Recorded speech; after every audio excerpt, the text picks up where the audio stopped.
அந்த அருள் வாழ்வு பரவிடவே தீபங்களாய் நின்று எரிந்திடுவோம். அன்பரசை அகிலமெங்கும் பரவிடச் செய்பவர் பேரு பெற்றோர். அந்த அருள் வாழ்வு பரவிடவே தீபங்களாய் நின்று எரிந்திடுவோம். உண்மை தெய்வத்தை நாம் தொழுவோம், விண்ணின் செல்வத்தில் திளைத்திடுவோம். உண்மை தெய்வத்தை நாம் தொழுவோம், விண்ணின் செல்வத்தில் திளைத்திடுவோம். நிறையருள் வாழ்வு பயணத்திலே பேரணியாய் நாம் செல்வோம். இறைவனின் தியாக பலியினிலே கலந்திடவே நாம் இணைவோம். நிறையருள் வாழ்வு பயணத்திலே பேரணியாய் நாம் செல்வோம். இறைவனின் தியாக பலியினிலே கலந்திடவே நாம் இணைவோம். நீங்கள் என்னை தேர்ந்து கொள்ளவில்லை என்கிறார் ஆண்டவர். நீங்கள் சென்று கனி தரவும், நீங்கள் தரும் கனி நிலைத்திருக்கவும் நான் தான் உங்களை தேர்ந்து கொண்டேன். யோவான் நற்செய்தி 15ஆம் அதிகாரம் 16வது இறைவசனம். அன்புக்கினியவர்களே, இன்றைய தெய்வீக திருப்பலியை நன்றி திருப்பலியாக ஒப்பு கொடுத்து மன்றாடுகின்ற அருள் சகோதரிகள் ஆலிஸ் மற்றும் ஸ்வேதா இவர்களுக்காகவும், இவர்களுடைய துறவற வாழ்வுக்காகவும், இந்த வாழ்வுக்கு இவர்களை அர்ப்பணித்த இவர்களுடைய பெற்றோர், உடன் பிறந்த சகோதர சகோதரிகளுடைய உடல் நலனுக்காகவும் இந்த திருப்பலியிலே ஜெபிப்போம். சோஃபியா டயானா ரொசாரியோ முனைவர் பட்டம் பெற்றமைக்கு நன்றி திருப்பலியாக இத்திருப்பலி ஒப்பு கொடுக்கப்படுகிறது. அவருக்காகவும் எல் கிருபானந்த் ஜெனோ நன்றி திருப்பலியாகவும், ஆண்டவருக்குள் நித்திலை பாறுதலை அடைந்திருக்கின்ற எட்வர்டு ஜோசப், அருளப்பா, அருள் சகோதரி வெரோனிகா, வினோத் இவர்களுடைய ஆன்ம இலை பாறுதலுக்காகவும் இன்றைய திருப்பலியிலே ஜெபிப்போம். தந்தை மகன் தூயாவியாரின் பெயராலே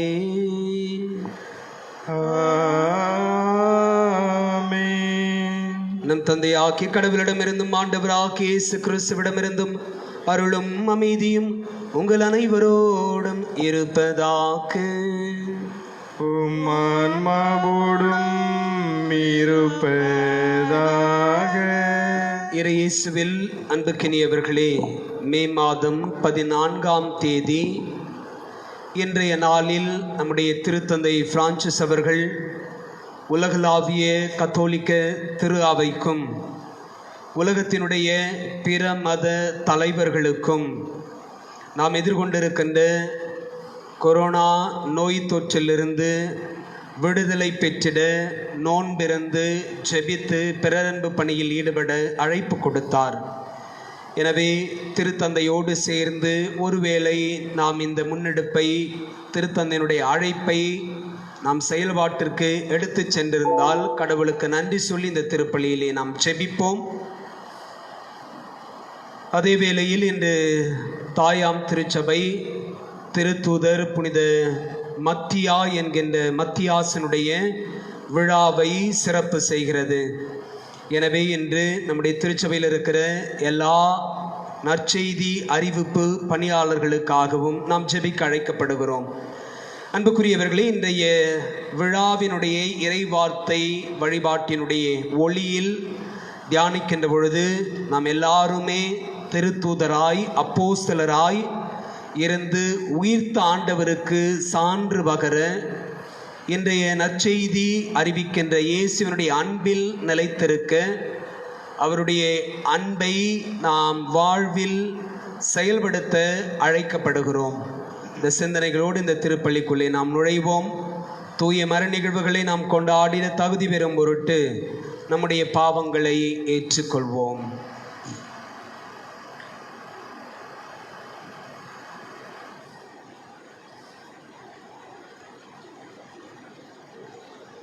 எல்லாம் வல்ல இறைவனிடமும் சகோதர சகோதரிகளை உங்களிடமும் நான் பாவியை ஏற்றுக்கொள்கிறேன். ஏனெனில் சிந்தனையாலும் சொல்லாலும் செயலாலும் கடமைகள் தவறியதாலும் பாவங்கள் பல செய்தேன். என் பாவமே, என் பாவமே, என் பெரும் பாவமே.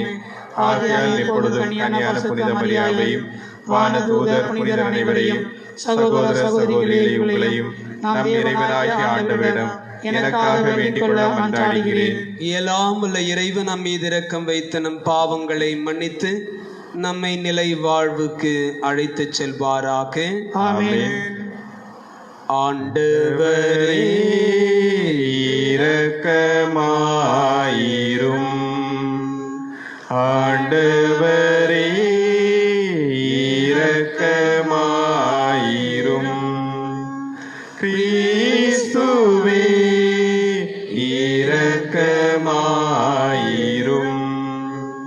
கிறிஸ்துவே இரக்கமாயிரும்.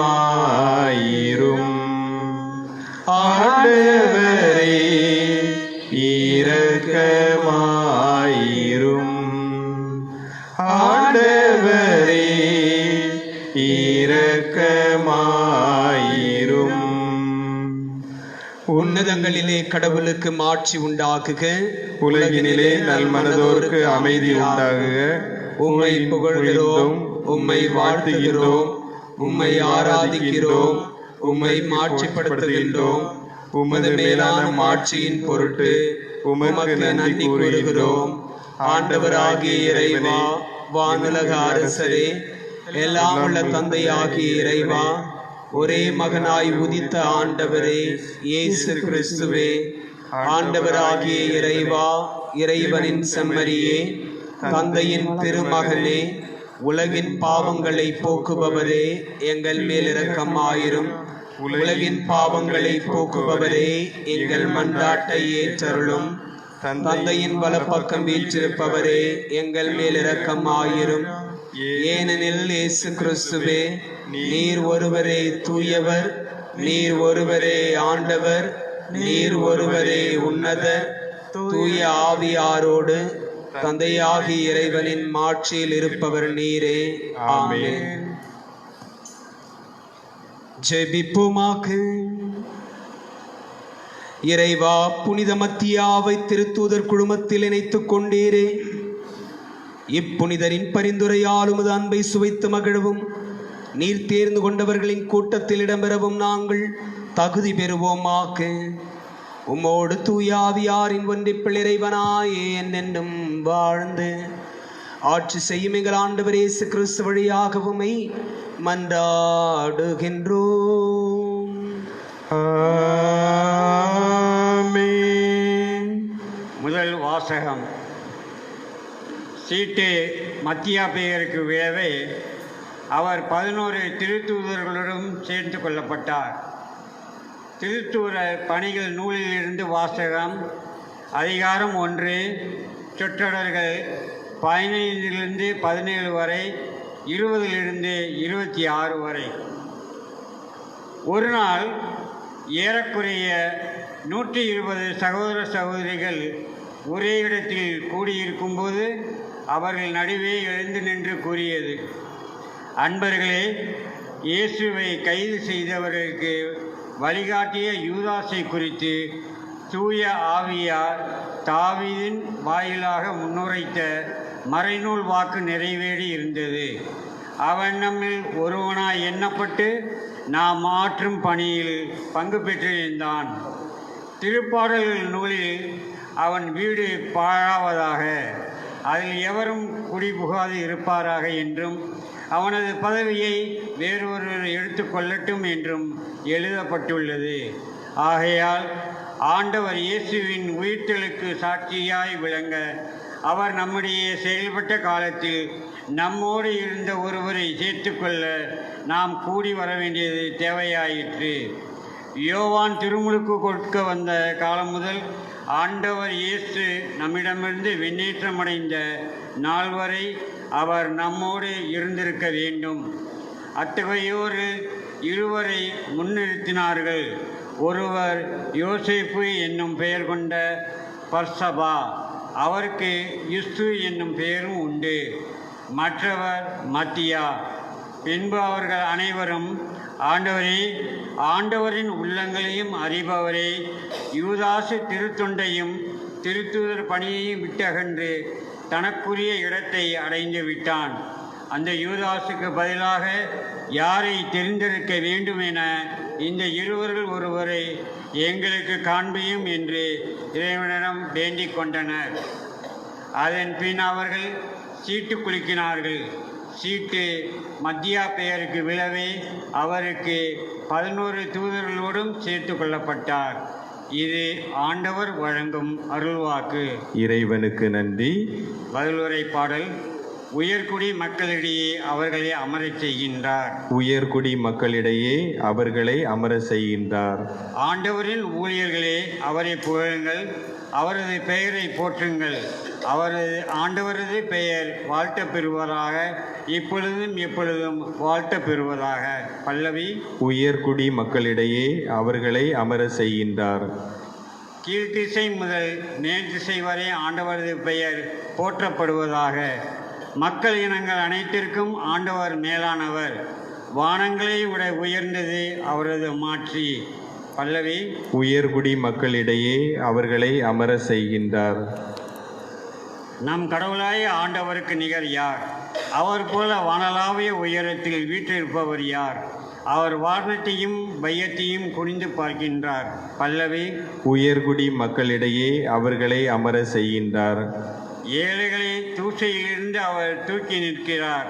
வறியவரை குப்பை மேட்டிலிருந்து கை தூக்கி விடுகின்றார். உயர்குடி மக்களிடையே, தம் மக்களுள் உயர்குடி மக்களிடையே அவர்களை அமரச் செய்கிறார். பல்லவி. உயர்குடி மக்களிடையே அவர்களை அமர செய்கின்றார். அல்லேலூயா, அல்லேலூயா, அல்லேலூயா, அல்லேலூயா, அல்லேலூயா, அல்லேலூயா, அல்லேலூயா, அல்லேலூயா, அல்லேலூயா, அல்லேலூயா, அல்லேலூயா, அல்லேலூயா. ஆண்டவர் உங்களோடு இருப்பாராக. உம் ஆன்மாவோடும் இருப்பாராக. புனித யோவான் எழுதிய நற்செய்தியிலிருந்து வாசகம். ஆண்டவரே, மாட்சி உமக்கே. புனித யோவான் எழுதிய நற்செய்தி அதிகாரம் 15 இறைவசனங்கள் 9 17 முடிய. இயேசு தம் சீடரை நோக்கி கூறியது: என் தந்தை என் மீது அன்பு கொண்டுள்ளது போல நானும் உங்கள் மீது அன்பு கொண்டுள்ளேன். என் அன்பில் நிலைத்திருங்கள். நான் என் தந்தையின் கட்டளைகளை கடைபிடித்து அவரது அன்பில் நிலைத்திருப்பது போல நீங்களும் என் கட்டளைகளை கடைபிடித்தால் என் அன்பில் நிலைத்திருப்பீர்கள். என் மகிழ்ச்சி உங்களுள் இருக்கவும் உங்கள் மகிழ்ச்சி நிறைவு பெறவுமே இவற்றை உங்களிடம் சொன்னேன். நான் உங்களிடம் அன்பு கொண்டிருப்பது போல நீங்களும் ஒருவர் மற்றவரிடம் அன்பு கொண்டிருக்க வேண்டும் என்பதே என் கட்டளை. தம் நண்பர்களுக்காக உயிரை கொடுப்பதை விட சிறந்த அன்பு யாரிடமும் இல்லை. நான் கட்டளையிடுவதையெல்லாம் நீங்கள் செய்தால் நீங்கள் என் நண்பர்களாயிருப்பீர்கள். இனி நான் உங்களை பணியாளர் என்று சொல்ல மாட்டேன். ஏனெனில் தம் தலைவர் செய்வது இன்னது என்று பணியாளருக்கு தெரியாது. உங்களை நான் நண்பர்கள் என்றேன். ஏனெனில் என் தந்தையிடமிருந்து நான் கேட்டவை அனைத்தையும் உங்களுக்கு அறிவித்தேன். நீங்கள் என்னை தேர்ந்து கொள்ளவில்லை, நான் தான் உங்களை தேர்ந்து கொண்டேன். நீங்கள் கனி தரவும் நீங்கள் தரும் கனி நிலைத்திருக்கவும் உங்களை ஏற்படுத்தினேன். ஆகவே நீங்கள் என் பெயரால் தந்தையிடம் கேட்பதையெல்லாம் அவர் உங்களுக்கு கொடுப்பார். நீங்கள் ஒருவர் மற்றவரிடம் அன்பு கொள்ள வேண்டும் என்பதே என் கட்டளை. இது ஆண்டவரின் அருள்வாக்கு. கிறிஸ்துவே, உமக்கு புகழ்.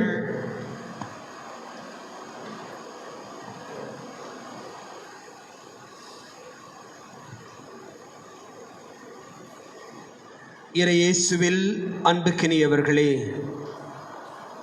இன்று மே மாதம் 14ஆம் தேதி. நேற்றைய தினம் புனித பாத்திமா அன்னையினுடைய பெருவிழாவை கொண்டாடி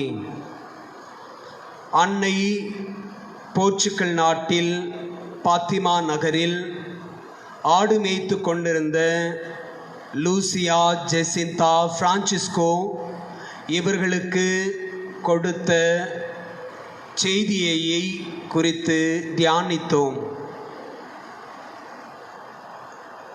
இன்றைய நாளில் மே மாதம் 14ஆம் தேதி நம்முடைய திருத்தந்தை பிரான்சிஸ் அவர்கள் கடந்த மே மாதம் 2ஆம் தேதியே இந்த நாளை முன்குறித்து, இந்த நாள் நாம் இப்பொழுது எதிர்கொண்டிருக்கின்ற இந்த நெருக்கடியான சூழலிலிருந்து கடவுள் நம்மை காப்பாற்ற வேண்டும், கடவுள் நம் மீது இரக்கம் கொள்ள வேண்டும், அவருடைய கருணை நமக்கு கிடைக்க வேண்டும். எனவே நாம் எல்லாருமாய் சேர்ந்து நோன்பிருந்து ஜெபிப்போம். இந்த நோன்பும் ஜெபமும் நம்மை பிறர் அன்பு செயல்பாடுகளுக்கு அழைத்து செல்லட்டும் என்று சொல்லி ஒரு அழைப்பை கொடுத்து இன்றைய நாளை சிறப்பிக்கும்படி நமக்கு அழைப்பு கொடுத்தார். அந்த திருநிகழ்வோடு மே மாதம் 14ஆம் தேதி இன்று தாயாம் திருச்சபை புனித மத்தியாஸ் என்று சொல்லப்படுகின்ற புனித மத்தியா திருத்தூதருடைய அப்போஸ்தலருடைய விழாவை கொண்டாடுகிறது. அன்புக்கினியவர்களே, திருத்தூதர்கள் பணி புத்தகம் 1ஆம் அதிகாரம் 12 நாம் வாசிப்போமே என்று சொன்னால், திருத்தூதர்கள் என்ன செய்து கொண்டிருந்தார்கள், திருத்தூதர்களோடு இருந்த அன்னை மரியாள் என்ன செய்து கொண்டிருந்தார் என்பதையெல்லாம் குறித்து நாம் வாசிக்க முடியும். எருசலேமில் திருத்தூதர்கள் சான்று பகர கடவுள் அவர்களை ஆயத்தப்படுத்தி கொண்டிருக்கின்ற பொழுது, தலைமை பொறுப்பில் இருந்த பேதுரு எல்லா சீடர்களிடத்திலும் ஒரு வேண்டுகோளை விடுக்கின்றார். அந்த வேண்டுகோள் எது என்பதை இன்றைய முதல் வாசகத்தில் நாம் வாசிக்க கேட்டோம். அதாவது, நம்முடைய குழுவில் நாம் 12 பேர் இருந்தோம், இப்பொழுது 11 பேர் தான் இருக்கிறோம். ஒருவன் தற்கொலை செய்து கொண்டான், அவனுடைய இடம் இப்பொழுது வெற்றிடமாயிருக்கிறது. அந்த இடத்தை இன்னொருவரை கொண்டு நாம் நிரப்ப வேண்டும். யார் அந்த இன்னொருவர்? அந்த இன்னொருவரை நாம் இப்படி தெரிவு செய்வது? எனவே அதற்காக நாம் ஜெபிப்போம் என்று சொல்லி ஒரு அழைப்பை கொடுக்கின்றார். அன்புக்குரியவர்களே, இன்றைய முதல் வாசகமும் முதல் வாசகத்தில் திருத்தூதர்களுடைய தலைமை பொறுப்பில் இருந்த பேதுருனுடைய செயல்பாடும், நம்முடைய திருத்தந்தை இன்றைய நாளில் நமக்கு விடுத்த அழைப்பும், அவர் ஏற்றிருக்கின்ற இந்த பேதுருனுடைய ராயத்துவ பணி என்று சொல்லப்படுகின்ற பேப்பசி, இந்த ராயத்துவ பணியில் அவர் முன்னெடுத்த செயல்பாடும் ஏறக்குறைய ஒன்றோடு ஒன்று இணைந்திருப்பது போல் தோன்றுகிறது. இணைந்திருக்கிறது என்றுதான் சொல்ல வேண்டும். காரணம், இன்று முதல் வாசகத்தில் ஒரு வெற்றிடத்தை நிரப்புவதற்கு தலைமை பொறுப்பில் இருந்த பேதுரு எல்லா அப்போஸ்தலர்களுக்கும் ஒரு அழைப்பை கொடுக்கின்றார். வாருங்கள், நாம் ஜெபிப்போம். வாருங்கள், நாம் ஒன்றாயிருந்து வெற்றிடமாய் இருக்கிற இடத்தை நிரப்புவதற்கு ஒருவரை கடவுள் தேர்ந்தெடுத்து கொடுக்கும்படியாய் நாம் ஜெபிப்போம் என்று தலைமை பொறுப்பாளர் அறிவிப்பது போல், திருச்சபையினுடைய தலைமை பொறுப்பில் இருக்கின்ற நம்முடைய திருத்தந்தை இன்று நம்ம எல்லாருக்கும், உலகம் முழுவதற்கும், உலகத்தினுடைய எல்லா மத தலைவர்களுக்கும் ஜெபிப்பதற்கு ஒரு அழைப்பை கொடுக்கின்றார். திருத்தூதர்கள் பணி புத்தகத்தில் இன்று நான் வாசிக்க கேட்ட அந்த ஜெபம் எதற்கானது? ஒரு வெற்றிடத்தை இன்னொருவரை கொண்டு நிரப்புவதற்கு. நம்முடைய திருத்தந்தையினுடைய அழைப்பு எதற்கானது? நாம் ஏற்கனவே எதிர்கொண்டிருக்கின்ற நெருக்கடியான நிலையிலிருந்து நமக்கான சுகம், நமக்கான விடுதலை, நமக்கான மகிழ்ச்சி என்பதாய் அமைந்திருக்கிறது. அன்புக்குரியவர்களே, இந்த சிந்தனைகளோடு நாம் தொடர்ந்து தியானிப்போம். திருத்தூதர்கள் இருவருடைய பெயரை பரிந்துரை செய்கின்றார்கள். ஒருவர் பர்சபா என்பவர், இன்னொருவர் மத்தியா என்பவர்.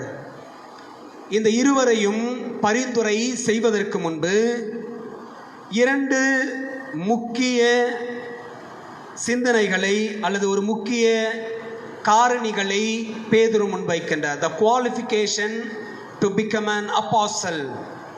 அந்த இரண்டு சிறப்பு தன்மைகள் எதுவாக இருக்க வேண்டும்? ஒன்று, நாம் தேர்ந்தெடுக்க போகின்ற நபர் இயேசுவின் உயிர்த்தெழுதலுக்கு சாட்சியாய் விளங்க வேண்டும். திருத்தூதர்கள் பணி புத்தகம் 1ஆம் அதிகாரம் 21-22 வாசிக்கணும். ஆகையால் ஆண்டவர் இயேசுவின் உயிர்த்தெழுதலுக்கு சாட்சியாய் விளங்க. So to become an apostle, the first qualification is that you should have an interest to bear witness to the risen Christ. உயிர்த்த ஆண்டவருக்கு சான்று பகரக்கூடியவராய் நாம் இருக்க வேண்டும், அல்லது அப்போஸ்தலராக, இயேசுனுடைய சீடராக, சீடத்தியாக இருக்க விரும்புகிறவர், வாழ விரும்புகிறவர் இத்தகைய சிறப்பு தன்மை கொண்டவராய் இருக்க வேண்டும். இரண்டாவது சொல்லப்படுகிறது, அவர் நம்மிடையே செயல்பட்ட காலத்தில் நம்மோடு இருந்த ஒருவரை சேர்த்து கொள்ள நாம் கூடி வர வேண்டியது தேவையாயிற்று. யோவான் திருமுழுக்கு கொடுத்து வந்த காலம் முதல் ஆண்டவர் இயேசு நம்மிடமிருந்து விண்ணேற்றமடைந்த நாள் வரை அவர் நம்மோடு இருந்திருக்க வேண்டும். யார் ஒருவரை நாம் வெற்றிடத்தில் நிரப்புவதற்கு கொண்டு வரப்போகிறோமோ அவர் நம்மோடு தொடக்கத்திலிருந்தே இருந்திருக்க வேண்டும், நம்மை சார்ந்தவராயிருக்க வேண்டும், இயேசுவை அனுபவித்தவராயிருக்க வேண்டும், இயேசுனுடைய போதனைகளை கேட்டவராயிருக்க வேண்டும், இயேசுனுடைய அருமடையாளங்களையும் வல்லச் செயல்களையும் கண்டவராயிருக்க வேண்டும். மொத்தத்தில் நம்முடைய திருத்தூது குழுவில் அவர் ஒருவராய் முன்பிருந்தே இருந்திருக்க வேண்டும், நம்மோடு பயணித்திருக்க வேண்டும். அப்படிப்பட்டவரை நீங்கள் பரிந்துரை செய்யுங்கள் என்று சொல்லி இரண்டு தகுதிகளை, இப்படிப்பட்ட தகுதிகள் உடையவரை நாம் தெரிவு செய்ய வேண்டும் என்கின்ற ஒரு வேண்டுகோளையும் விடுத்து இந்த இருவருடைய பெயர் முன்னறிவிக்கப்பட அல்லது இந்த இருவருடைய பெயர் பரிந்துரைக்கப்பட அதன் பிறகு திருத்தூதர்கள் ஜெபித்தார்கள் என்று சொல்லுகிறோம். அன்புக்குரியவர்களே, என்னுடைய முதல் வாசகத்தினுடைய முந்தைய பகுதியை நீங்கள் வாசிப்பீர்கள் என்று சொன்னால், திருத்தூதர்கள் பணி புத்தகம் 1ஆம் அதிகாரம் 12 பின்பு அவர்கள் ஒலிவ மலையிலிருந்து எருசலேமுக்கு திரும்பினார்கள். ஒலிவ மலையில் என்ன நடந்தது? இயேசு அவர்களிடமிருந்து விண்ணேற்றம் அடைந்தார். அவர்களுக்கு கட்டளை கொடுக்கின்றார், நீங்கள் உலகெல்லாம் சென்று நற்செய்தி அறிவியுங்கள், தந்தை மகன் தூய ஆவியாருடைய பெயரால் திருமுழுக்கு கொடுங்கள் என்கின்ற கட்டளைகளை கொடுத்து இயேசு அப்போஸ்தலர்களுக்கு முன்பாக விண்ணேறி செல்லுகின்றார். அந்த விண்ணேற்ற சம்பவத்திற்கு பிறகு அவர்கள் அங்கிருந்து திரும்பி வருகிறார்கள். அதைத்தான் சொல்லப்படுகிறது, ஒலிவ மலையிலிருந்து எருசலேமுக்கு திரும்பினார்கள். இம்மலை எருசலேமுக்கு அருகில் ஓய்வு நாளில் செல்லக்கூடிய தொலைவில் உள்ளது. பேதுரு, யோவான், யாக்கோபு, அந்திரேயா, பிலிப்பு, தோமா, பர்த்தலேமேயு, மத்தேயு, அல்பேயுவின் மகன் யாக்கோப்பு, தீவிரவாதியான சீமோன், யாக்கோபின் மகன் யூதா ஆகியோர் திரும்பி வந்த பின் தாங்கள் தங்கியிருந்த மேல் மாடிக்கு சென்றார்கள். அவர்கள் அனைவரும் சில பெண்களோடும் இயேசுவின் சகோதரர்களோடும் அவருடைய தாய் மரியாவோடும் இறைவனிடம் வேண்டிக் கொண்டிருந்தார்கள். அன்புக்குரியவர்களே, ஒரு புதிய திருத்தூதரை தெரிவு செய்கின்ற பொழுது அங்கு வெறும் அப்போஸ்தலர்கள் மட்டும் ஜெபிக்கவில்லை, மாறாக அன்னை மரியாளும் இருந்து ஜெபித்தார்கள். காரணம், இயேசுவினுடைய முதல் சீடர், முதல் சீடத்தி அன்னை மரியாள். எனவே புதிய சீடரை தேர்ந்தெடுக்கின்ற பொழுது அன்னை மரியாளுடைய உடனிருப்பு இருந்தது, அன்னை மரியாளுடைய ஜெபம் இருந்தது. இதன் நிமித்தமாய் புனித மத்தியா திருத்தூதர் கூட்டத்தில் சேர்க்கப்படுகின்றார். அன்புக்குரியவர்களே, இன்றைய முதல் வாசகத்தின் வழியாய் நாம் பெற்றுக்கொள்ளுகின்ற செய்தி, நாமும் திருத்தூதராய் இயேசுவினுடைய சீடத்தியாய் அவருடைய உயிர்ப்புக்கு சான்று பகர நாம் அழைக்கப்படுகிறோம். இப்பொழுது நாம் இயேசுனுடைய உயிர்ப்பு காலத்தில், பாஸ்கா காலத்தில் 5வது வாரத்தில் பயணித்துக் கொண்டிருக்கிறோம். which means we are still celebrating the Easter. Easter is nothing but the celebration of Jesus resurrection. அப்படி என்றால் இந்த நாட்களில் நாம் இயேசுனுடைய உயிர்ப்பை குறித்து, இந்த உயிர்த்த அனுபவத்தை பெற்றுக்கொண்ட சீடர்களை குறித்து, இந்த சீடர்களுடைய பணிவாழ்வை குறித்து, தொடக்க கால திருச்சபையை குறித்து, தொடக்க காலத்தில் நற்செய்தி அறிவிக்கப்பட்டதை குறித்து தியானித்துக் கொண்டிருக்கின்ற இந்த வேளையில் இயேசு நமக்கும் ஒரு அழைப்பை கொடுக்கின்றார். If you want to become an apostle or if you want to become a disciple, make sure that you will bear witness to my resurrection. இதுதான் இயேசு என்று நமக்கு தருகின்ற முதல் செய்தி. நாம் இயேசுனுடைய உயிர்ப்புக்கு சான்று பகருகின்ற திருத்தூதராக சீடத்தியாக இருக்க நாம் அழைக்கப்படுகின்றோம். அன்புக்குரியவர்களே, இந்த சீடத்துவ அழைப்பை பெறுவதற்கும் அவ்வாழ்வை வாழ்வதற்கும் இன்றைய நற்செய்தி குறிப்பிடுவது போல நாம் இயேசுவோடு இணைந்திருக்க வேண்டும். மன்னிக்கவும், நேற்றைய நற்செய்தியில் நாம் வாசித்து கேட்டது போல நாம் இயேசுவோடு இணைந்திருக்க வேண்டும். இந்த இணைத்திருத்தல் இன்றைய நற்செய்தியில் நாம் வாசிக்க கேட்டது போல இயேசுடைய அன்பில் நம்மை நிலைத்திருக்க அழைத்து செல்ல வேண்டும். அன்புக்குரியவர்களே, சீடர்கள் அன்னை மரியாள் இயேசுடைய அன்பில் நிலைத்திருந்தார்கள். இயேசுனுடைய அன்பில் அவர்கள் ஒன்றித்திருந்தார்கள். இயேசு என்கின்ற திராட்சை செடியோடு அவர்கள் இணைந்திருந்தார்கள். எனவே அவர்கள் மிகுந்த கனி தந்தார்கள். இந்த மிகுந்த கனி அவர்களை இயேசுனுடைய அன்பில் திளைக்கவும் அனுபவிக்கவும் அதை அடுத்தவருக்கு நற்செய்தியாய் எடுத்து செல்லவும் அது அவர்களை தூண்டியது, உந்தி தள்ளியது. எனவே நாமும் இயேசுனுடைய அன்பில் நிலைத்திருக்க, இயேசுனுடைய கட்டளைகளை கடைபிடிக்க, இயேசுனுடைய கட்டளைகளை பின்பற்றுபவராய் இருக்க, அதை வாழ்வாக்குபவராய் இருக்க இன்றைய நற்செய்தி நமக்கு அழைப்பு கொடுக்கிறது. அன்புக்குரியவர்களே, நாம் இயேசுனுடைய சீடர்களாய் அப்போஸ்தலர்களாய் மாற வேண்டும் என்று சொன்னால் நாம் இயேசுவால் தேர்ந்து கொள்ளப்பட வேண்டும். இன்றைய நற்செய்தியில் அழுத்தமாய் சொல்லப்படுகிற செய்தி. இயேசு தம்முடைய சீடர்களை பார்த்து மிக அழகாய் சொல்லுவார். நேற்றைய நற்செய்தியினுடைய தொடர்ச்சியே இன்றைய நற்செய்தியினுடைய தொடர்ச்சியாக இருக்கிறது. இன்றைய நற்செய்தியில் இயேசு தம் சீடர்களை பார்த்து சொல்லுவார், நீங்கள் என்னை தேர்ந்து கொள்ளவில்லை, நான் தான் உங்களை தேர்ந்து கொண்டேன். எனவே நீங்கள் என் அன்பில் நிலைத்திருங்கள். என் அன்பில் நிலைத்திருப்பதும் என் அன்பை கொண்டாடுவதும் அதை வாழ்க்கையில் கடைபிடிப்பதும் தான் முதன்மை கட்டளை, முதன்மையான கட்டளை, ஒரே கட்டளை.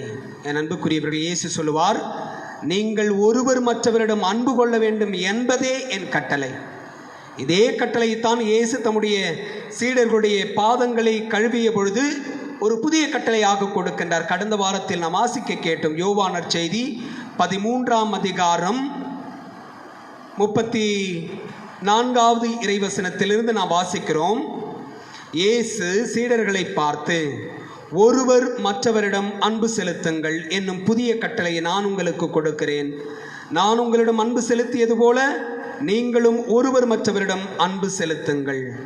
அன்புக்குரியவர்களே, இதைத்தான் இன்றைய நற்செய்தியிலும் நீங்கள் என் சீடர்களாய் இருக்க விரும்புகிறீர்கள் என்று சொன்னால், நீங்கள் என் சீடத்திகளாய் இருக்க விரும்புகிறீர்கள் என்று சொன்னால், நீங்கள் என்னுடைய அப்போஸ்தலர்களாய் நீங்கள் வாழ விரும்புகிறீர்கள் என்று சொன்னால், என் உயிர்ப்புக்கு சான்று பகர நீங்கள் விரும்புகிறீர்கள் என்று சொன்னால், என் அன்பை நீங்கள் கொண்டாடுங்கள், என் அன்பை கடைபிடியுங்கள், என் அன்பை எல்லாரோடும் பகிர்ந்து கொள்ளுங்கள்.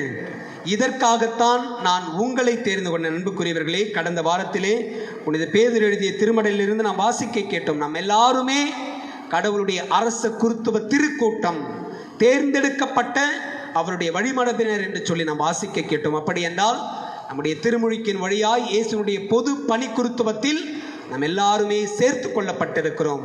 இது இயேசு நமக்கு கொடுத்திருக்கிற ஒரு மிகப்பெரிய அழைத்தல், ஒரு மிகப்பெரிய வாய்ப்பு. எனவே அன்புக்குரியவர்களே, இன்றைய முதல் வாசகம், இன்றைய நற்செய்தி, இன்றைய திருவிழா நாயகர் புனித மத்தியா சொல்லுகின்ற எல்லா சிந்தனைகளும் உள்வாங்கி நாம் இயேசுனுடைய உயிர்ப்புக்கு சான்று பகர, நாம் இயேசுவோடு இணைந்திருக்க, இயேசுவினுடைய அன்பில் நாம் நிலைத்திருக்க, அந்த அன்பை கொண்டாட அருள் வேண்டுவோம். அன்புக்குரியவர்களே, இன்று காலையில் முகநூலில் ஒரு காணொளி ஒன்றை கண்டேன். ஒரு குரங்கு, தாய் குரங்கு தன்னுடைய குழந்தை குட்டி குரங்கோடு விளையாடி கொண்டிருக்கிறது. திடீரென்று பார்த்தால் இந்த குட்டி குரங்கு ஒரு 2 வாரம் அல்லது 3 வாரம் இருக்கும் அந்த குட்டி குரங்கினுடைய வயது. இந்த குட்டி குரங்கு இந்த விளையாடி கொண்டிருந்த இடத்திலிருந்த ஒரு வளையம் நிறைந்த பெட்டிக்குள் விழுந்து விடுகிறது. அது அந்த பெட்டிக்குள் இருந்து வெளியே வர முடியவில்லை. எவ்வளவோ முயற்சி மேற்கொள்ளுகிறது, முடியவில்லை. அது ஓசை எழுப்புகிறது, தன்னுடைய பயத்தை வெளிப்படுத்துகிறது. இந்த சத்தத்தை கேட்டவுடன் தாய் குரங்கு ஓடி வருகிறது. அந்த பெட்டியின் மீது ஏறிக்கொண்டு அந்த குழந்தை குட்டி குரங்கை வெளியே எடுப்பதற்கு பல முயற்சிகளை மேற்கொள்ளுகிறது. அந்த முயற்சிக்கு அது தன்னுடைய ஓசையை எழுப்புகிறது. யாராவது வந்து காப்பாற்றுங்க என்பது போல் தன்னுடைய ஓசையை அது எழுப்புகிறது, போராடுகிறது. சில மணி நேரம் போராடுகிறது. இறுதியாக ஒருவர் வந்து அந்த பெட்டியை திறந்து விடுகின்றார். இந்த தாய் குரங்கு அந்த குட்டி குரங்கை எடுத்து அணைத்து கொண்டு வேகமாய் அந்த இடத்திலிருந்து ஓடி இன்னொரு மரத்தின் கீழ் அமர்ந்து இந்த குட்டி குரங்கை அப்படியே அரவணைத்து அதை தடவி தடவி கொடுக்கிறது. எல்லா இடத்திலும் முத்தம் கொடுக்கிறது. சிறிது நேரத்திற்கு பிறகு அந்த குட்டி குரங்கு சமாதான நிலைக்கு வந்த பிறகு தாயின் மீது அது ஒய்யாரமாய் சாய்ந்து கொண்டு எதிரில் இருக்கின்ற அந்த மரத்தின் மீது முட்டு வைத்து கொண்டு அது இருக்கிறது. அன்புக்குரியவர்களே, இன்றைய நற்செய்தி கடவுளுடைய அன்பை குறித்து பேசுகிறது. நேற்றைய நற்செய்தி இயேசு சொல்லுகிறார், நேற்றைய முந்தின நாள் நற்செய்தியில், என் அமைதியை உங்களுக்கு விட்டு செல்லுகிறேன், உலகம் தர முடியாத அமைதி, அந்த அமைதியை நான் உங்களுக்கு விட்டு செல்லுகிறேன், அந்த அமைதியை பெற்றுக்கொள்ளுங்கள் என்று இயேசு சொல்லுகிறார். இன்றைய நற்செய்தியில் இயேசு சொல்லுகிறார், என் அன்பை நான் உங்களுக்கு கொடுக்கிறேன், என் அன்பில் நிலைத்திருங்கள். என்னுடைய அன்பு இந்த உலகம் தருகின்ற அன்பு போன்றது அல்ல, அல்லது உன்னுடைய பெற்றோர், உன்னுடைய கணவர், உன்னுடைய மனைவி, உன்னுடைய பிள்ளைகள் உங்கள் மீது வைத்திருக்கிற அன்பு போன்றது அல்ல. என்னுடைய அன்பு மாறாதது, என்னுடைய அன்பு என்றென்றைக்குமானது, என்னுடைய அன்பு நிலையானது. மனிதர்கள் காட்டுகிற அன்பை போல, அல்லது விரும்புகின்ற பொழுது காட்டுவதும், விரும்பாத பொழுது புறக்கணிப்பதும், அல்லது வித்தியாசமாய் செயல்படுவதும், எதிர்ப்பு தெரிவிப்பதும் போன்றது அல்ல. என்னுடைய அன்பு என்றென்றைக்கும் மாறாதது, என்றென்றைக்கும் மறையாதது, என்றென்றைக்கும் நிலைத்திருக்கக்கூடியது, என்றென்றைக்கும் நிறைவை அளிக்கக்கூடியது. இதைத்தான் இயேசு சொல்லுகின்றார். எப்படி அந்த தாய் குரங்கு தன்னுடைய குட்டி குரங்கனுடைய அவல நிலையை கண்டு, இந்த பரிதாப நிலையை கண்டு தன்னுடைய அன்பு முழுவதையும் இந்த குழந்தையை காப்பாற்ற வேண்டும் என்கின்ற வேட்கையில் செயல்பட்டதோ, அப்படித்தான் இயேசு நம் மீது கொண்டிருக்கின்ற அன்பு, நமக்காக எல்லாவற்றையும் தந்த அன்பு. எனவே தான் பவுலடியார் அன்பை குறித்து பேசுகின்ற பொழுது மிக அழகாய் சொல்லுகின்றார், எல்லாவற்றிலும் அன்பே சிறந்தது. அன்புக்குரியவர்களே, இந்த அன்பில் நிலைத்திருக்க நாம் முயற்சி செய்வோம், அதற்கான அருளை வேண்டுவோம். இந்த பின்னணியில் மே மாதம், மாதாவினுடைய வணக்க மாதம், இன்றைய நாளில் நாம் தியானிக்க அழைக்கப்படுகின்ற அன்னை ஜெபமாலை அன்னை. அன்புக்குரியவர்களே, ஜெபமாலை அன்னையினுடைய திருவிழாவை ஒவ்வொரு ஆண்டும் அக்டோபர் மாதம் 7ஆம் தேதி கொண்டாடுகின்றோம். இந்த அன்னையினுடைய ஜெபமாலை பக்தி எப்படி திருச்சபையில் நுழைந்தது என்பதனை நாம் ஒவ்வொரு ஆண்டும் அன்னையினுடைய திருவிழாவை கொண்டாடுகின்ற பொழுது நாம் தியானிக்கின்றோம், அதை குறித்து நாம் சிந்திக்கின்றோம். த நியூ லீடர் என்கின்ற மாத இதழில் சில ஆண்டுகளுக்கு முன்பு நான் வாசித்த ஒரு செய்தி, பிலிப்பைன்ஸ் நாட்டிலே ஒரு சர்வதிகாரி இருந்தார். அவருடைய பெயர் மார்க்கோசு. இந்த மார்க்கோசு சர்வதிகாரத்தோடு செயல்பட்டார். இந்த சர்வதிகார போக்கை கண்டித்தும் அதை எதிர்த்தும் பிலிப்பைன்ஸில் லட்சக்கணக்கான மக்கள் தெருவுக்கு திரண்டு வந்தார்கள். அப்படி அவர்கள் வருகின்ற பொழுது ஜெபமாலையோடு அவர்கள் அந்த போராட்டத்திற்கு தங்கள் எதிர்ப்பை தெரிவிப்பதற்கு கூடினார்களாம். இப்படி கூடியவர்களை எதிர்ப்பதற்கு பீரங்கிகளும் கனரக ஆயுதங்களை தாங்கிய வாகனங்களும் வரிசைப்படுத்தப்பட்டிருந்தன. ஆனால் ஜெபமாலையினுடைய சக்திக்கு முன் அன்று அவர்கள் மண்டியிட்டார்கள் என்று த நியூ லீடர் புத்தகத்திலே நான் வாசித்ததை இங்கு நினைவுபடுத்த விரும்புகிறேன். அன்புக்குரியவர்களே, மேற்கத்திய நாடுகளில் ஒரு 10 நூற்றாண்டுகளுக்கு முன்பு மரியன்னையினுடைய இந்த பக்தி வெகு விரைவாக பரவ ஆரம்பித்தது.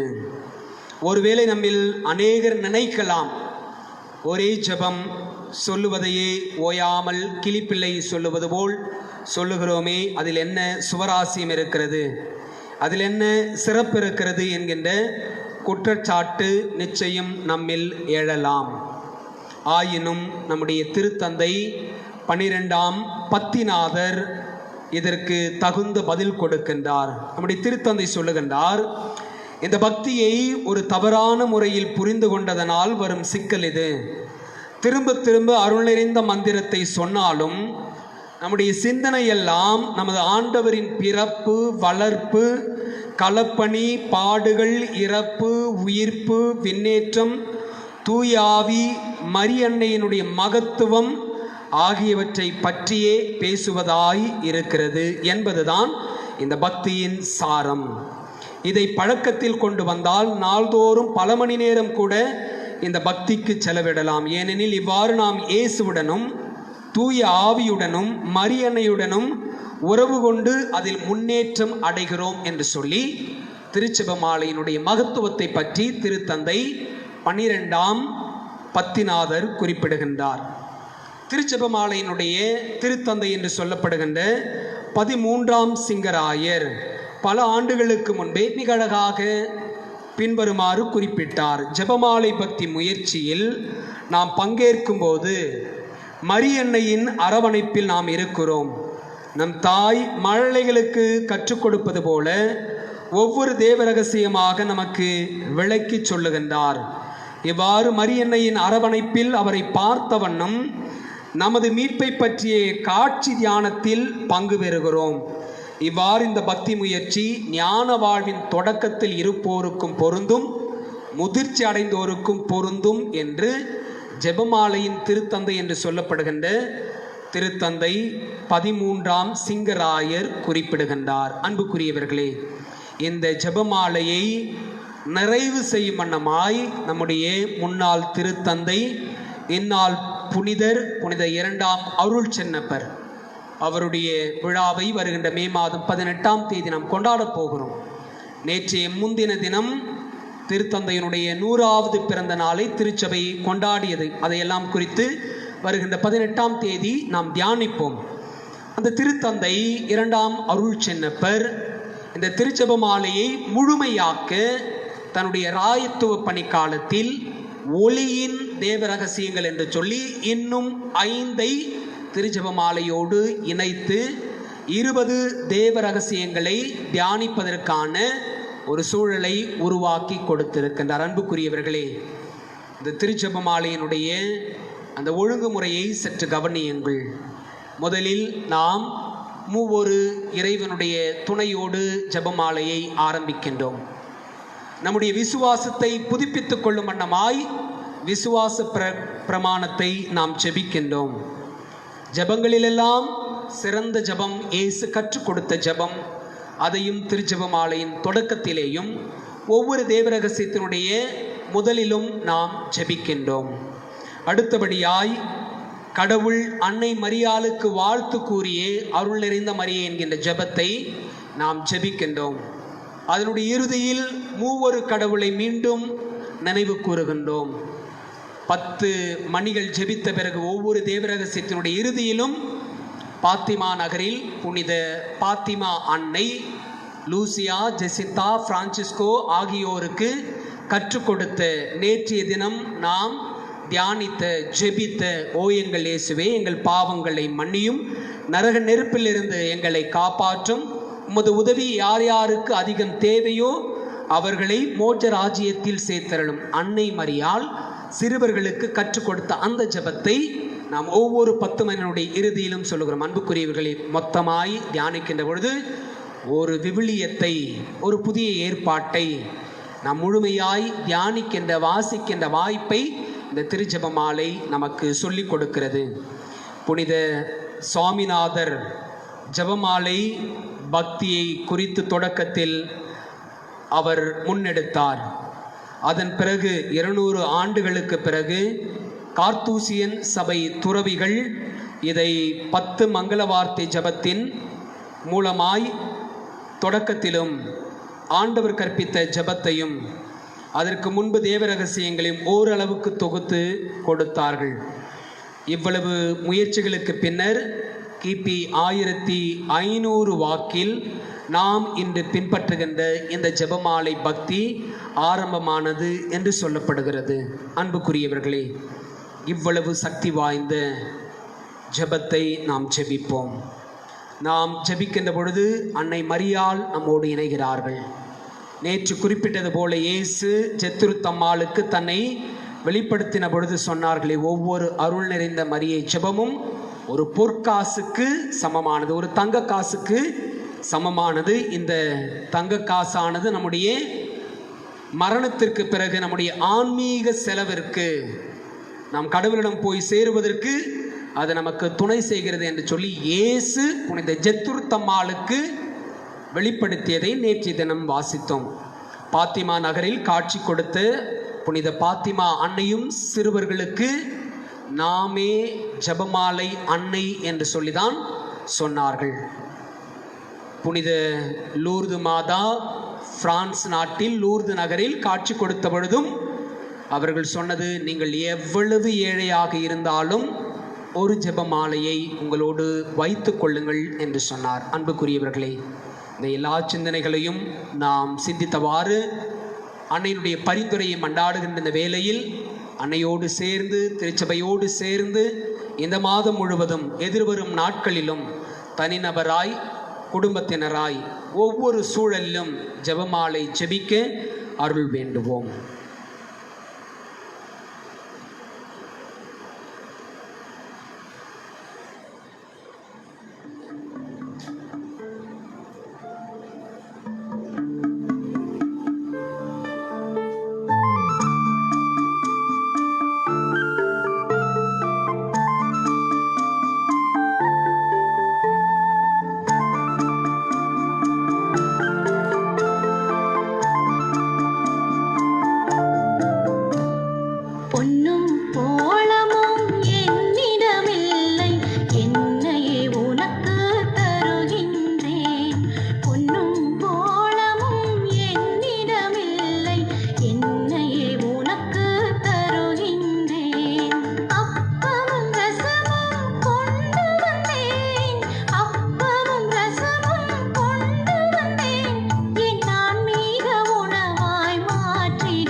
சகோதரர் சகோதரிகளே, என்னுடையதும் உங்களுடையதுமான இந்த தெய்வீக திருப்பலி எல்லாம் உள்ள தந்தை ஆகியவனுக்கு ஏற்றதாகும்படி செபியுங்கள்.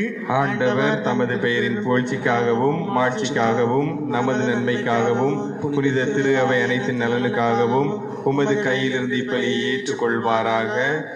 ஆண்டவரே, புனித மத்தியாவின் விழாவில் உமது திரு அவை வணக்கத்தோடு ஒப்பு கொடுக்கும் காணிக்கைகளை ஏற்றருளும். இவற்றின் வழியாக உமது அருளின் ஆற்றலால் எங்களை உறுதிப்படுத்துவீராக. எங்கள் ஆண்டவர் இயேசு கிறிஸ்து வழியாக மன்றாடுகிறோம். ஆமென். ஆண்டவர் உங்களோடு இருப்பாராக.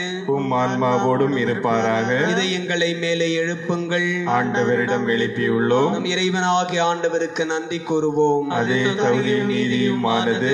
ஆண்டவரே, தூயவரான தந்தை என்றும் உள்ள எல்லாம் உள்ள இறைவா, எங்கள் ஆண்டவராகிய கிறிஸ்து வழியாக என்னாலும் எவ்விடத்திலும் நாங்கள் உமக்கு நன்றி செலுத்துவது மெய்யாகவே தகுதியும் நீதியும் ஆகும், எங்கள் கடமையும் மீட்புக்கு உரிய செயலும் ஆகும். ஏனென்றால் உமது திரு அவை உம்முடைய புனிதத்தின் அடையாளமாக என்றும் இம்மண்ணுலகில் விளங்கவும், மக்கள் அனைவருக்கும் விண்ணக படிப்பினைகளை வழங்கவும், அது திருத்தூதர்களை அடித்தளமாக கொண்டு நிலைத்திருக்கவும் செய்தருளினீர். ஆகவே நாங்கள் இன்றும் என்றென்றும் வானதூதர்களின் அணிகள் அனைத்தோடும் சேர்ந்து இதய பற்றுதலோடு உமது புகழை பாடி குரல் எழுப்பி சொல்லுவதாவது: தூயவர் தூயவர் தூயவர், வான்படைகளின் கடவுளாம் ஆண்டவர், விண்ணகமும் மண்ணகமும் உமது மாட்சியால் நிறைந்துள்ளன. உன்னதங்களிலே ஓசானா. ஆண்டவர் பெயரால் வருகிறவர் ஆசி பெற்றவர். உன்னதங்களிலே ஓசானா. ஆண்டவரை நாங்கள் எல்லாருமாய் சேர்ந்து அறிக்கையிட்டது போல நீர் மெய்யாகவே தூயவர், தூய்மை அனைத்திற்கும் ஊற்று. ஆகவே உம்முடைய ஆவியை பொழுது காணிக்கைகளை தூய்மைப்படுத்த உம்மை தாழ்மையுடன் வேண்டுகின்றோம். இவ்வாறு எங்கள் ஆண்டவர் இயேசு கிறிஸ்துவின் உடலும் இரத்தமுமாக எங்களுக்கு இவை மாறுவனவாகுக. இயேசு பாடுபட உளம் கனிந்து தம்மை கையளித்த போது அப்பத்தை எடுத்து நன்றி செலுத்தி அதை பிட்டு தம் சீடர்களுக்கு அளித்து கூறியதாவது: அனைவரும் இதிலிருந்து பெற்று உண்ணுங்கள், ஏனெனில் இது உங்களுக்காக கையளிக்கப்படும் என் உடல்.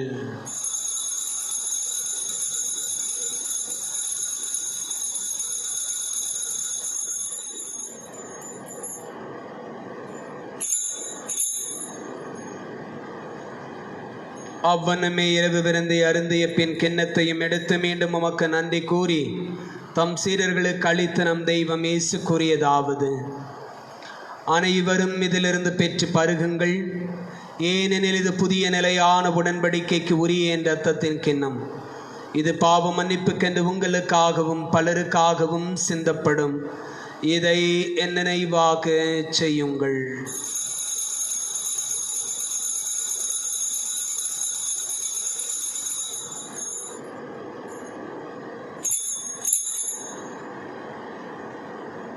நம்பிக்கையின் மறைபொருள்: கிறிஸ்து மரித்தார், கிறிஸ்து உயிர்த்தார், கிறிஸ்து மீண்டும் வருவார்.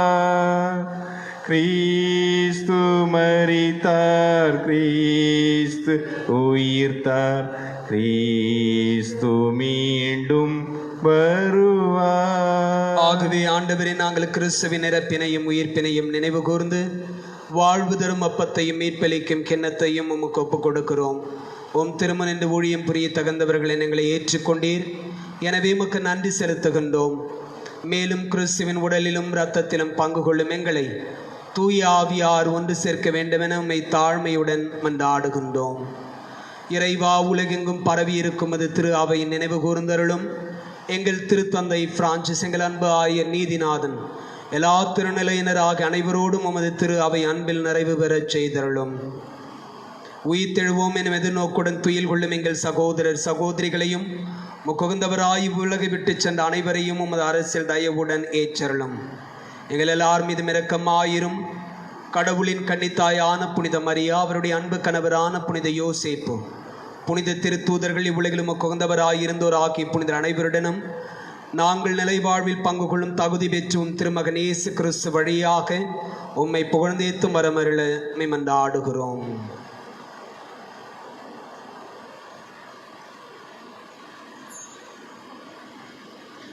இவர் வழியாக இவரோடு இவரில் எல்லாம் வல்ல இறைவனாகிய தந்தையே, தூய ஆவியாரின் ஒன்றிப்பில் எல்லா புகழும் ஆட்சியும் என்றென்றும் உமக்கு உரியதே.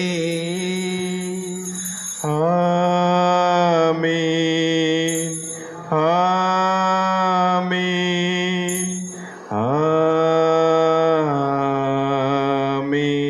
இயேசுவின் உயிர்ப்புக்கு சாட்சிகளாய் விளங்கவும் திருமுழுக்கின் வழியாய் நாம் பெற்றுக்கொண்ட தேவ அழைத்தலுக்கு ஏற்ப இயேசுவின் சீடராய் சீடத்தியாய் வாழவும் அருள் வேண்டி கரம் விரித்து ஜெபிப்போம். விண்ணுலகில் இருக்கின்ற எங்கள் தந்தையே, உமது பெயர் தூயதென போற்ற பெருக, உமது ஆட்சி வருக, உமது திருவுளம் விண்ணுலகில் நிறைவேறுவது போல மண்ணுலகிலும் நிறைவேறுக. எங்கள் அன்றாட உணவை இன்று எங்களுக்கு தாரும். எங்களுக்கு எதிராக குற்றம் செய்வோரை நாங்கள் மன்னிப்பது போல எங்கள் குற்றங்களை மன்னியும். எங்களை சோதனைக்கு உட்படுத்தாதேயும், தீமையிலிருந்து எங்களை விடுவித்தருளும். ஆண்டவரை தீமை அனைத்திலுமிருந்தும் எங்களை விடுவித்து எங்கள் வாழ்நாளில் அமைதியை கனிவுடன் அருளும் என்று ஆடுகிறோம்.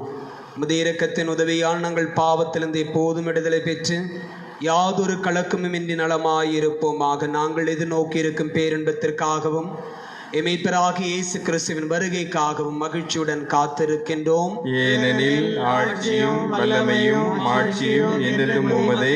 ஆண்டவர் இயேசு கிறிஸ்துவை அமைதி உங்களுக்கு விட்டு செல்கிறேன், என் அமைதி உங்களுக்கு அளிக்கிறேன் என்றும் திருத்தூதர்களுக்கு மொழிந்தீர். எங்கள் பாவங்களை பாராமல் உமது திரு அவையின் விசுவாசத்தை கண்ணோக்கி எங்களுக்கு அமைதி முற்றுமையும் அளித்தருள திருவள்ளம் கொள்வீராக. என்றென்னும் வாழ்ந்து ஆட்சி செய்கின்றவர் நீரே. ஆமென். ஆண்டவருடைய அமைதி உங்களோடு என்றும் இருப்பதாக, உம் ஆன்மாவோடும் இருப்பதாக. ஒருவருக்கொருவர் ஆண்டவர் தருகிற அமைதியை பகிர்ந்து கொள்வோம். சமாதானம், சமாதானம், சமாதானம். உலகின் பாவங்களை போக்கும் இறைவன் செம்மறியே, எங்கள் மேல் இரக்கமாயிரும். உலகின் பாவங்களை போக்கும் இறைவன் செம்மறியே, எங்கள் மேல் இரக்கமாயிரும். உலகின் பாவங்களை போக்கும் இறைவன் செம்மறியே, எங்களுக்கு அமைதியை அளித்தருளும்.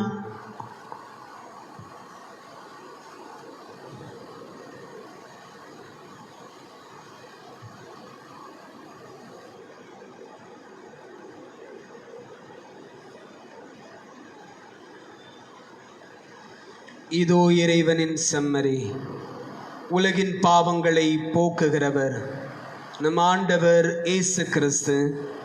பெயர் சொல்லி நம்மை அழைக்கிறவரும் அவருடைய அன்பில் நிலைத்திருக்க நமக்கு கற்பிக்கவரும் இவரே. இயேசுவின் அன்பு கட்டளையை வாழ்வாக்க நமக்கு அழைப்பு விடுக்கிற இத்திருவிருந்திற்கு அழைப்பு பெற்றிருக்கிற நாம் எல்லாருமே பேறு பெற்றோர். ஆண்டவரே, நீர் என் இல்லத்தில் எழுந்தருள நான் தகுதியற்றவன். ஆனால் ஒரு வார்த்தை மட்டும் சொல்லியருளும், எனது ஆன்மா நலமடையும்.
முழந்தால் படியிடுவோம். திருத்தந்தை பிரான்சிஸ் அவர்களோடு சேர்ந்து எதிர்கொண்டிருக்கின்ற நெருக்கடியான வேளையில் அன்னை மரியாளுடைய பரிந்துரை கிடைக்கும்படி செபிப்போம்.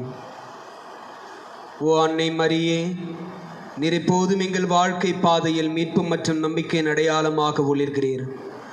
சிலுவை அடியில் நின்ற இயேசுவின் பாடுகளில் பங்கெடுத்து மது நம்பிக்கையில் உறுதியாக இருந்த நோயாளிகளின் ஆரோக்கியமே எங்களை உம்மிடம் ஒப்படைக்கிறோம். அன்பு தாயே, அனைத்துலக மக்களின் மீட்புக்கு துணை நிற்கும் நீர் எங்களுக்கு என்ன தேவை என்பதை அறிந்துள்ளீர். அதை நீர் எங்களுக்கு பெற்று தருவீர் என்பதில் நாங்கள் உறுதியாக உள்ளோம். ஆகவே கலிலேயாவின் கானாவில் நடந்தது போல இந்த சோதனை காலத்திற்கு பின் மகிழ்ச்சிக்கும் கொண்டாட்டத்திற்கும் நாங்கள் மீண்டும் திரும்புவோமாக. இறையன்பின் தாயே, தந்தையின் திருவுளத்திற்கு நாங்கள் இணங்கி வாழ்ந்து எங்கள் துன்பங்களை தம்மேல் ஏற்றுக்கொண்டு துயரங்களை சுமந்து கொண்டு சிலுவை வழியாக உயிர்ப்பின் மகிழ்ச்சிக்கு எங்களை வழிநடத்திய இயேசு கூறியபடி நாங்கள் செயல்பட எங்களுக்கு உதவி அருளும். ஓ இறைவனின் புனித அன்னையே, மது பாதுகாப்பின் கீழ் நாங்கள் அடைக்கலம் தேடுகிறோம். மாட்சிக்குரிய ஆசீர்வதிக்கப்பட்ட கன்னியே, போராடும் எங்கள் விண்ணப்பங்களை புறக்கணியாமல் எல்லாவிதமான ஆபத்திலிருந்தும் எங்களை விடுவித்தருளும். ஆமேன்.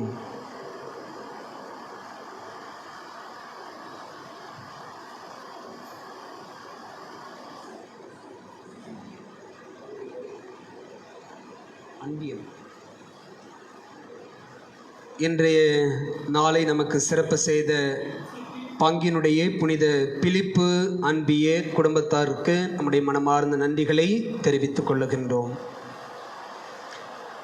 செபிப்போமாக. ஆண்டவரே, உமது குடும்பத்தை விண்ணக கொடைகளால் தொடர்ந்து நிரப்பியருளும். திருத்தூதரான புனித மத்தியா எங்களுக்காக பரிந்து பேசுவதால் புனிதர்களோடு எங்களுக்கு பங்களித்து உமது பேரருளில் எங்களை ஏற்றுக்கொள்வீராக. எங்கள் ஆண்டவர் இயேசு கிறிஸ்து வழியாக மன்றாடுகிறோம். ஆமென். ஆண்டவர் உங்களோடு இருப்பாராக, உம் ஆன்மாவோடும் இருப்பாராக. எல்லாம் உள்ள இறைவன் தந்தை, மகன், தூய ஆவியார் உங்களை ஆசீர்வதிப்பாராக. ஆமென். இயேசுவின் உயிர்ப்புக்கு சான்று பகர அவரது அன்பில் நிலைத்திருக்க அருள் வேண்டி சென்று வாருங்கள். திருப்பலி நிறைவுற்றது. இறைவனுக்கு நன்றி.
பயன்படுத்தி கொண்டவர்கள்.